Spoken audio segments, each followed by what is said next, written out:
केला जातोय तिथे कारवाईचे आदेश कलेक्टरांना दिलेत का? आणि दुसरं की इंधन कर हा जास्त आहे असं विरोधकांचा एक आरोप आहे या सरकारवर. विरोधक तर आरोप लावणारच आहे, कारण थोडा रेट वाढला की विरोधक आरोप लावतात, पण त्यांनाही माहिती आहे वस्तुस्थिती काय आहे. खाद्यमध्ये तेही मान्य करतात की या परिस्थितीमध्ये आपण सर्वांनीच एकमत केलं पाहिजे, सर्वांनीच या अशा परिस्थितीमध्ये भांडू नये. पण आता पार्टी म्हणून त्यांना भूमिका घ्यावी लागते. पण ही गोष्ट खरी आहे की काही साठेबाजी करणारे लोक आहेत, त्यांच्यावर कडक कारवाई करण्याचे आदेश मुख्यमंत्र्यांनी दिले आहे. या ठिकाणी काही ठिकाणी शेतकऱ्यांना त्यांना जे शेतामध्ये डिझेल लागतं तोही थोडा अनेक जिल्ह्यामध्ये प्रश्न निर्माण झाला आहे. त्यातही आम्ही मार्ग काढण्याचा प्रयत्न करतो आहे.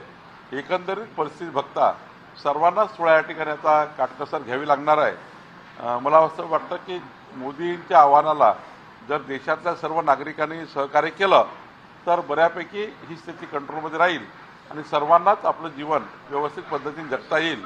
आणि त्यामुळं काही दिवस जी ही परिस्थिती निर्माण झाली आहे त्याकरता महाराष्ट्राच्या जनतेने मोदीच्या आव्हानाला साथ द्यावी.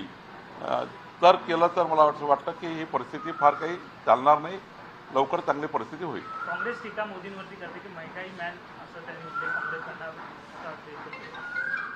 महंगाई मॅन कोण होत्या देशामध्ये यापूर्वी त्या देशाने बघितलेला आहे, त्यामुळे याच्यावर जास्त बोलायचं नाही आहे. एवढंच सांगायचं आहे की प्रधानमंत्री मोदीजींनी केलेलं आव्हान हे राष्ट्रहिताकरता आहे, देशहिताकरता आहे, महाराष्ट्राच्या हिताकरता आहे, सर्वांनीच पाळलं.